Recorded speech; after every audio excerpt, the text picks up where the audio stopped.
Hello and welcome, folks. Thanks for making some time in your day to join us for Connect the Dots, a web tech talk show that we created in the spirit of the car guys, where I don't know if you're familiar out there, but it's a safe space to call in, type in, ask myself and our special guests questions about web and marketing tech. Um, Yes, thanks again. There's a team working behind the scenes, Marie and Natalie, that are helping us uh, aggregate questions and make sure that we answer anyone who's giving us a question via the chats. We're live on LinkedIn, Facebook, and Instagram, I think. All right. Well, super special guest today, a dear friend and technology colleague, Matt Kaine, is joining us. Matt's currently at Shopify. And he has had a career in various aspects of marketing and web technology. And let's get right to it, Matt. Thanks for making some time in your day to hop online with us and share some of your insights. Maybe you want to just say a few words about yourself. Yeah, well, thanks for inviting me. I know it's been a while coordinating, so happy to be here. Chris and I go way back. I just have to plug that in. My profile shot used for the promo probably dates back to when we first met. But yeah, bonded over music and then technology and working on stuff. Myself personally, I've been in the tech space or digital space by default for quite some time. Just given my tenure and when I kind of entered the scene. I've worked as entrepreneur, so I had a startup that went public actually on two very small exchanges way back when for about 5 years, and then got into consulting across different digital firms, into ad tech, and then Shopify, into the fraud space, and then back to Shopify where I am now. Traditionally, outside of being a founder, a core piece of my career has been really embedded within customer success. So kind of working as a trusted advisor on both sides of the business, one for our clients, and then two on the business to make sure that we're aligned always, that we're moving forward, and that I have both sides of the business best interests at heart. Awesome. I know when we were kind of briefing a little bit, and we try to keep the show somewhat unscripted. And to anyone out there who's listening in, really feel free to ask us anything. We'll do our best to get you some decent answers. But Matt, you mentioned something that stuck in my mind around this idea of customer success for smaller size businesses, not necessarily in the enterprise space, but kind of lifting some aspects of that enterprise playbook and helping smaller SMEs kind of get the value of that kind of thinking as they implement their e-com strategy. I don't know if you wanted to talk a little bit about that. Sure, yeah, happy to unpack that. And when I look at what we built from an enterprise level, through the different companies I worked at, I realized the importance or the how relevant it was, for entrepreneurs or small business owners. Oftentimes, business owners, they don't have a customer success team that they can lean into or rely on, and they kind of have to wear that hat, right? Entrepreneurs wear many hats, SMB owners wear many hats. So yeah, I mean, when you look at the foundations of customer success or the key KPIs, I mean, they really ladder up to the key KPIs of the business overall, right? Or at least they're two very important ones when you look at the whole landscape, and that is, retention or renewal, and then expansion and upsell, right? So how do you do that? I mean, through the sales process, you've done a good job in convincing and hopefully onboarding correctly the client, but what happens in between there, right? So really where a CSM or MSM, whatever acronym is used across. Can you describe what those mean? Sure, yeah, let me describe that. I'm stuck in a bubble right now. CSM is Customer Success Manager, MSM, Merchant Success Manager. You'll see MSM attached to a lot of e-com sort of apps or platforms. So really the account manager, the strategic account manager. So to borrow from the book, what made me successful, or when we weren't successful, at least able to really be close to the business and understand how to fight back and win back in instances of retention plays, or if there was any tough discussions, it really boils down to this first point around motivations, right? Mm-hmm. We're all motivated by something. To put it crudely, it's usually fear and greed, right? Mm-hmm. So, and those motivations, they don't always overlap in personal and business life. So it's great when you get to build a relationship and understand both, but really with the decision makers or influencers and those folks you hold relationships with, understanding their motivations, right? Also, how are we being judged, Mm-hmm. right? How are you being judged? Like if you're not the decision maker but influencer, how are you being measured? What's important? What sort of peace and comfort and value do we bring you now and down the road? And are we hitting those cues? So that's kind of the core piece right there. From there, I like to run yearly or twice a year a bilateral strategic alignment. And that's where we get to unpack more of those motivations tied to business goals. Very important to keep in mind that you're doing your client a service, or delivering value and understanding their holistic goals as well, not just making it about your product or platform or you, because there could be ways that you could help, right? Maybe there's introductions. Maybe a client is looking to do an IPO, and someone in your space or someone at the company has gone through an IPO, and you can broker that connection. I mean, that supersedes your platform or product requirements, right? So you're checking more boxes there. I'll kind of wrap off the list here, if that's okay, Chris. Yeah, absolutely. Multi-threading, right? So multi-threading, it can mean a couple things. So multi-threading can mean that, if you're an entrepreneur, really working up the ladder or down the ladder or across the organization to make yourself visible, but also to go through the exercise of understanding their motivations, including them or separately kind of having that strategic alignment discussion to form a hypothesis about the business and where you sit overall. But multi-threading in other cases where you have an executive team sitting, above you, and your counterpart at the business that you're serving also has executives, working above them. You want to be able to network those folks as frequently with as much value as possible to get on the radar, to build a bridge at the executive level. Most of the time they're signing off, even if they trust other folks, and to create this culture of co-authorship, but also cross accountability. Mm-hmm. And when I say cross accountability, what I mean is, we hoist the trophy together, but when there's a fire burning, we all show up with our fire hoses. Mm-hmm. And I think that's super important, because you're going to have those situations where a renewal is going to get spicy, or something's going to happen, a platform outage, or your product's not going to be working the way it's supposed to work.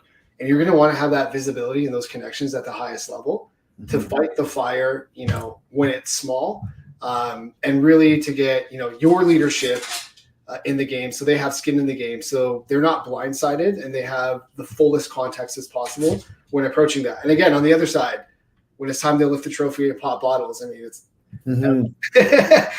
That's a different scenario, and it's great. Awesome visual too.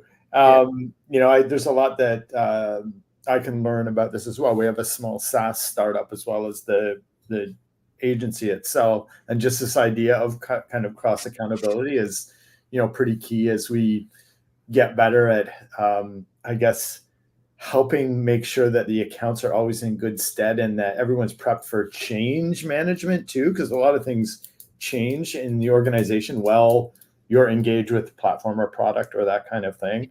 I was just wondering if there was, I know our audience is primarily CMOs and kind of chief decision makers around technologies that may not be they may not be that familiar with. If they're kind of, maybe they're coming from a more kind of traditional or ad marketing proper background. They've got these decisions to make on purchasing platforms and e-commerce kind of technology and stuff. Do you have any advice maybe that you can share with folks that are tasked with these large decisions on platforms like Shopify, for example?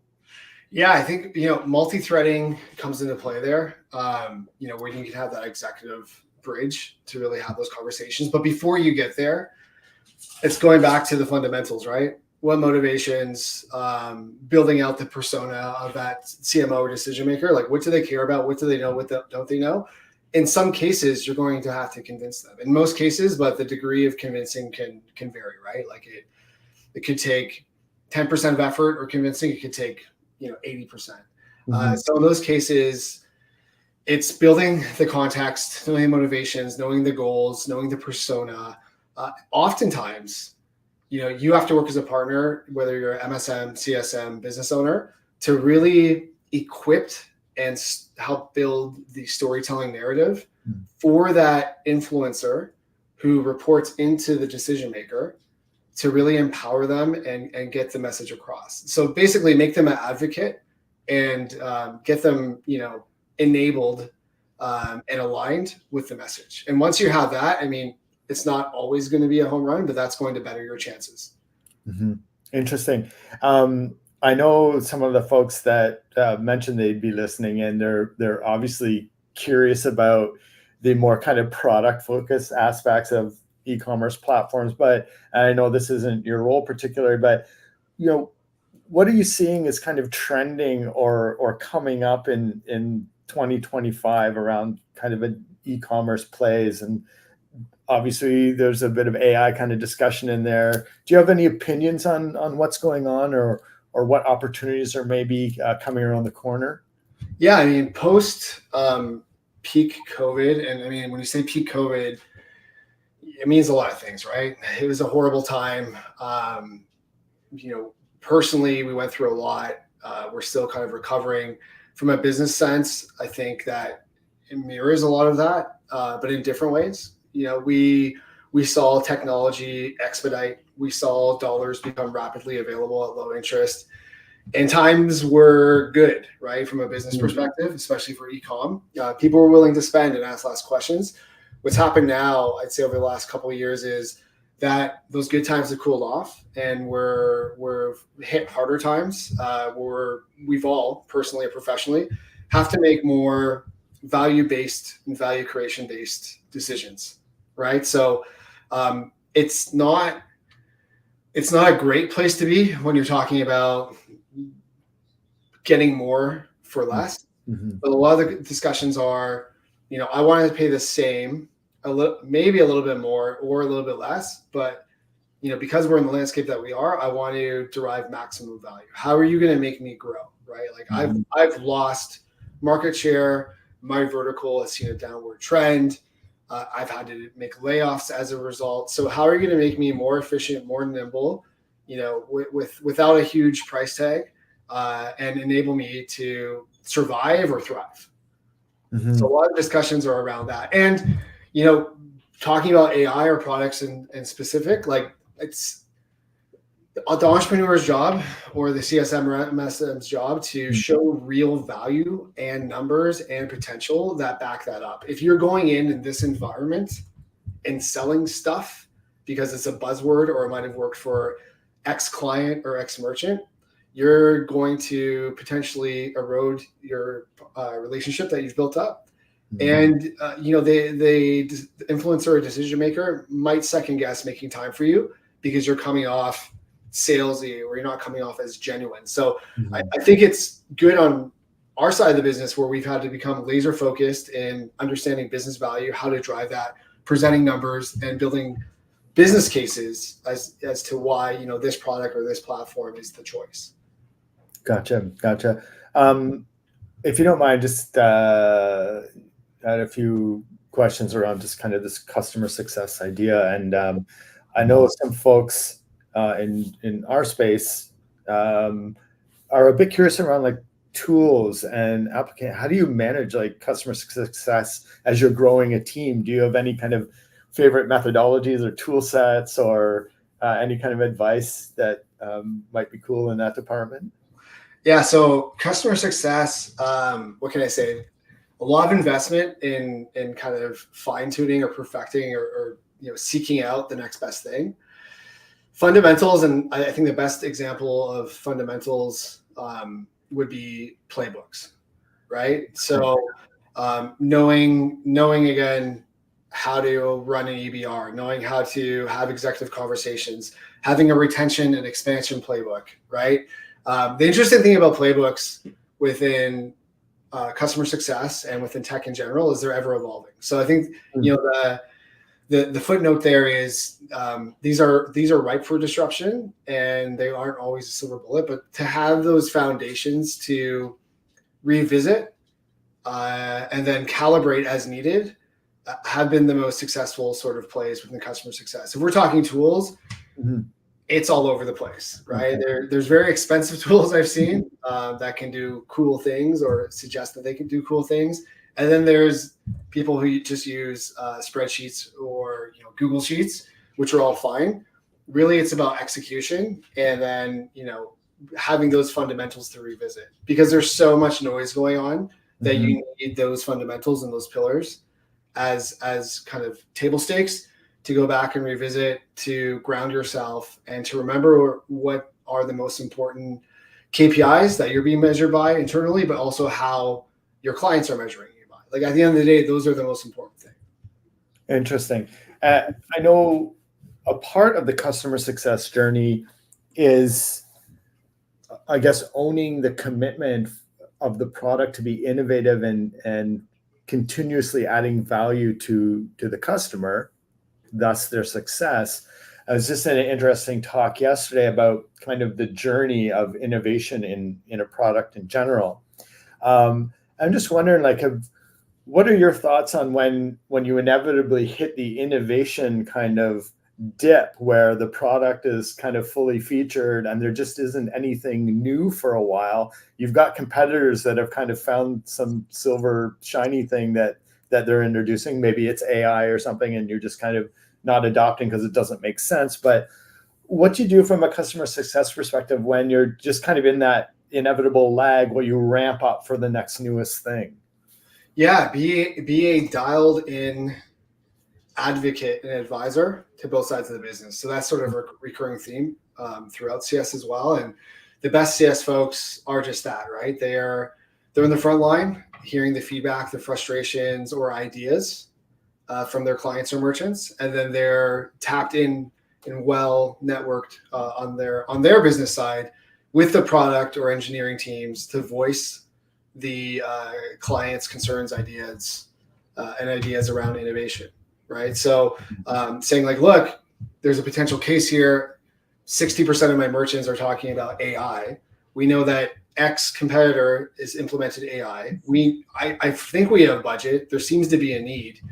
Beyond building a case, another great step there is to actually build up some advocacy, and this also builds trust. So getting those key clients on the phone or on a video call with the key product team or engineering team or whoever is applicable to actually have a chance in a platform to voice their concern or voice their ideas, right? Like, if they're sticky and they're advocates and fans of your product and of your platform, that's gold, right? And then from there, that furthers the business case, and maybe there's some meat in the bone here. We can actually spur some innovation.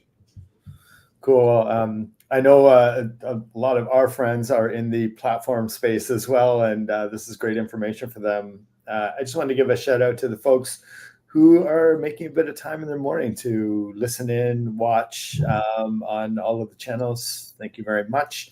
Again, we're at your service. Ask us anything, or we have a bit of an e-commerce customer success bias in the conversation today, but really we want to just make this an environment to chat about web and marketing tech in general. Matt, some of the questions that I've been asked lately is just around AI kind of circumventing the traditional user experience of shopping with the kind of voice activation stuff and just saying something and making a request into the robot's zone, and it's just kind of producing results. And how far are we away from kind of AI transactional experiences that just know your credit card number and your address and grab you the product you're looking for that's the right price, fit, style, and color, and it just gets dropped off, creating a whole new scene in general? Yeah, it's a good question. Timeline, I'll say within our lifetime. What it really falls down to is, when you talk about these really cool, innovative plays, I mean, what's the core of those plays? Is data, right? So how good is your data? What sort of data management do you have? How much data do you have? I think there's really great opportunities to partner and broker data through platforms or products. I've been at companies, including my current company, that has, billions of data points, other companies as well. They don't always have to be as big. So being able to combine that data and then, build those experiences, I see it in the near future. I don't know what the timeline is. Everything's exciting until it goes live, and then we figure out we're not as far advanced. So I'm sure it's going to happen on the transaction side. I think that's super interesting and up for disruption. But alongside with that, there's a lot of compliance and old banking and financial institution rules that will have to be altered or rewritten. So curious to see how long that takes. But in terms of the kind of curated, customized experiences through AI, we're seeing a lot of that already. One example I can talk to is I was at a company called Contobox. They're still around. They're super amazing, Canadian based as well. And they were, with the approval of their clients, and they got all the approval, where they were able to also include their tag on customer sites, big retailers, and then be able to serve up curated experiences when you enter the landing page, but also through ads, right? If you're looking at ad tech play, the upper funnel stuff is really great. It's warm, it's fuzzy. But then kind of like going down the funnel and combining site data and site behavior, you're able to serve up not only these highly tailored landing pages or experiences as you cruise these retail sites, but you're also getting ads now that are highly focused on the stuff that you need. So one example, I won't name the retailer, but they had hundreds of thousands of SKUs. You and I would see the same ad. It wouldn't be a sexy ad. It'd be a rolling sort of carousel of products. But although the format looked exactly the same, the content usually was very different based on our behavior. So I think that can be replicated through the voice activation or furthered through AI. So that exists, but the financial stuff, the transaction stuff, exciting. I just don't. I think that's a longer drag. Right. Gotcha. Something that I guess not a lot of people know is that part of your role is to attract private equity and partner with them. I don't know how much you want to talk about that, but it's I love to kind of help my friends and guests on the show kind of talk about what their roles are and maybe to create some opportunities for you out there. Do you want to just maybe talk about your role and how you kind of really help out private equity firms with the partnership with Shopify? Yeah, so I mean that could be a whole other podcast, and maybe we can do that. And I am sort of constrained to what I can share. In a few words, my role now, I sit within partnerships, and we see a real need, especially built around the themes I mentioned earlier, around reducing costs or TCO in this case, and then amplifying or accelerating revenue while getting to market fast. Right? Shopify does that very well. So we're working with private equity firms who, there's no secret here, look at distressed assets with potential.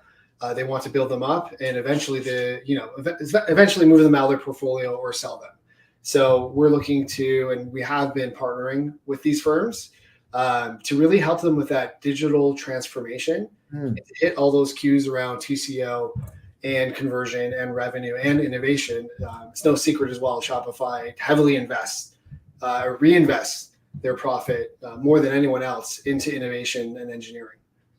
Cool. Yeah, I just wanted to mention that because I don't think a lot of people know, especially folks in the PE space, that partnership program and services is something that you put a lot of strategy and thought into, and can be really helpful to lift these kind of smaller or kind of reset companies and get them off the ground. Yeah, it's basically we've perfected that outside of the PE and VC scene, and now over the last few years we've recognized this is a scalable play for operators. And maybe just thinking about like the role of that kind of customer success, or do you find that that the impact of customer success is great enough that it drives organizations to change platforms? Like, is it that much of a value add, obviously, that you're committing that much to it, that it substantially impacts your business? It's a great question. And I'd say 3 to 5 years ago, organizations would say no. But what's happening across the board now is there is a common consensus that from the executive level that CS drives a lot. I mean, the term used within organizations is that a senior or enterprise CSM is the CEO of their book of business. And oftentimes they are trusted that way. So to answer your question more directly, what's happening is within the sales cycle, let's say halfway through-ish, and this is across the board. This is not at my current company or the last company. This is happening across the board. CS is being inserted into the conversations as part of the pre-sale or sales motion because people want to know what their experience will be after they buy. Who will be their trusted advisor? And merchants and clients are looking at CSMs or customer success people that way as their trusted advisor. That has also changed over the last 5 years, right? There's been a lot of innovation. There's been good times, there's been bad times. So who can I count on, right? It's not just answering emails and showing up a couple times a year to run a very, run-of-the-mill business review, right? It's more than that now. So the value of the CS person is seen, it's heard, and they are being placed within the sales cycle more often. Interesting. In our experience, it's been somewhat of an afterthought, the experience I have with CS agents. And I just had no idea that there was that much thought and strategy put into it, but it makes a lot of sense. It's similar to kind of the I guess, advent of a much more strategic partner ecosystem, which is kind of CS for partners of platforms, right? And the thinking behind that as well. Just a question from Natalie. She asks, Matt, I'm a bit curious